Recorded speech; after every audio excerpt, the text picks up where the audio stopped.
Hi YouTube, today we're going to be talking about Lilith in the 4th house. Now the 4th house is traditionally ruled by Cancer, and it's the house of home and family, parents, your siblings, your upbringing, all of that stuff. Now Lilith is the space between the earth and the moon. It's dark moon Lilith. It's that empty voice of like cosmic energy, and it tends to be more dark. It's more negative. So wherever Lilith is in whatever house or sign, it's usually going to be more negative qualities than positive. I like to think of it as the female Pluto. That's why girls that have a prominent Lilith in their chart and stuff, they are more it's more prominent in women. Like if a man has a lot of Lilith like aspects and stuff, it'll be more prominent in the woman that has a lot more Lilith, because it's a female planet. And like just like if a guy has more Pluto than a girl, the guy's going to show more of Plutonian qualities. So the first thing about this is, because this is a house of childhood and upbringing and home and family and your mother and everything, you are most likely going to have like a more negative childhood. It might have been a little bit more miserable to say. You may have felt more like left out or misunderstood. There could have been like addiction in the family. There also could have been like abuse and or like divorce or death in the family are a constant theme of it, especially if you get married in the future and you have this aspect.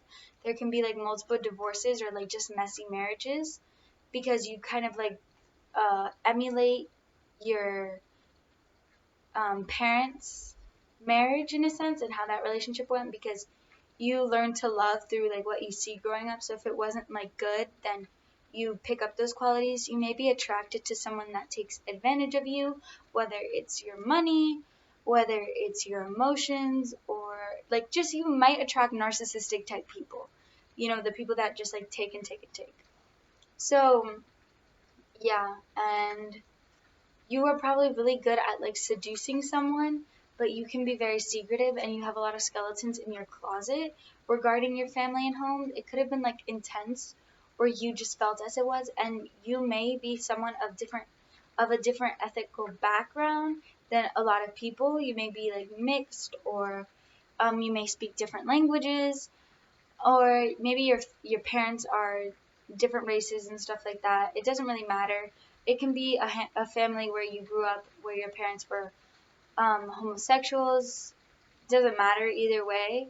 That could have been a theme in it.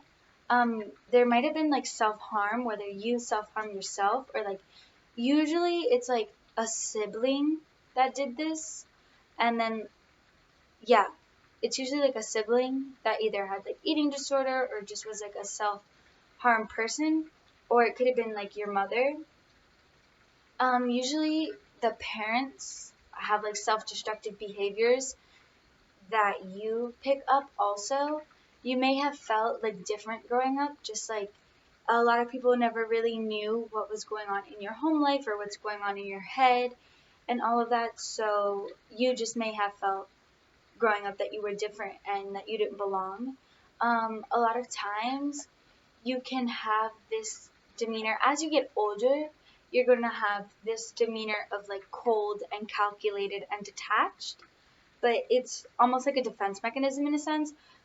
That, or you just learn to stop being so giving, and that like you feel as if no one can really understand you. And this has to do a lot with like psychological behaviors here that you're playing with, because the 4th house is like family and friends and all of that in your home. So this has to do a lot with how you treat people that come into your lives, especially if you didn't have a very loving environment around you, unless you've learned and recognized negative behaviors that you aspire to change in a positive way. And if you don't do that, then you will be someone that kind of pushes people out of your life, because you're really used to getting toxic people in your life from growing up. So yeah, you may have this cold and calculating demeanor and stuff, but underneath, you have a reason for doing everything. You know what I mean? And some people may not realize it. It's just the people that are usually like into psychology or into astrology that pick at their brains and stuff, that understand why they behave the way that they do. And in relationships, you might be someone that is prone to being in toxic relationships, and your friend is like, why are you in that? Like, get out, like, remove yourself. And you're just like, no, like, you don't understand. Like, that's kind of all I've known, So anything of that, you like to help people.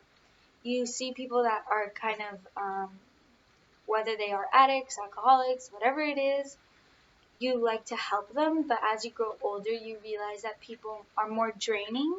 And when you offer to help, they don't reciprocate, and you just end up being emptier. So, yeah. And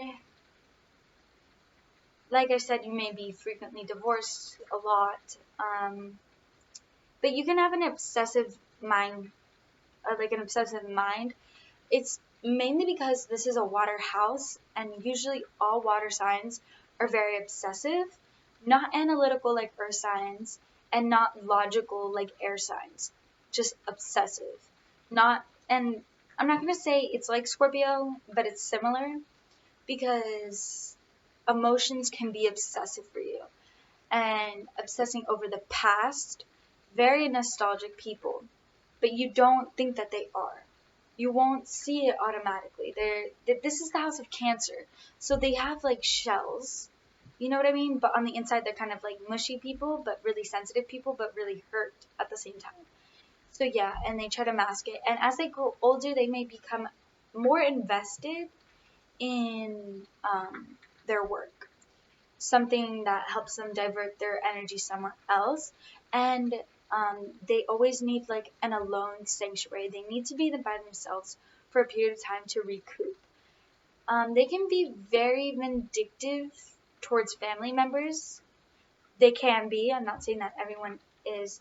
They can be jealous and envious and vindictive, and they can always keep secrets from their family, because they most likely grew up in a home that they had to keep their mouths closed about what they're feeling and what they're going through. So therefore, they do this in real life. Like, not in real life, but like as they grow older. Um, yes. So it's also a common theme that these people never want to treat their kids like the way that their parents treated them. They always have this kind of thing that they're like, oh, I'm going to raise my kid different. Oh, I'm going to be different than my parents and all of that. But sometimes they can fall into the gaps and end up just like their parents and treat them just like their parents. But this isn't for everybody. It's just like certain people do certain things. But there's always a psychological reason regarding family and home as to why they do the negative things that they do. But they are very hard workers, and they're very devoted people when they can open up and give their love and their trust. They're very, very devoted, hardworking people when they can put their energy into one thing. So just because of that obsessive quality, and when they love you, they really do love you. They themselves can be very destructive regarding family and pick fights with their spouses just to pick fights with their spouses. But it is all dependent on the person and the family home setting, and whether they choose to act the way that they do.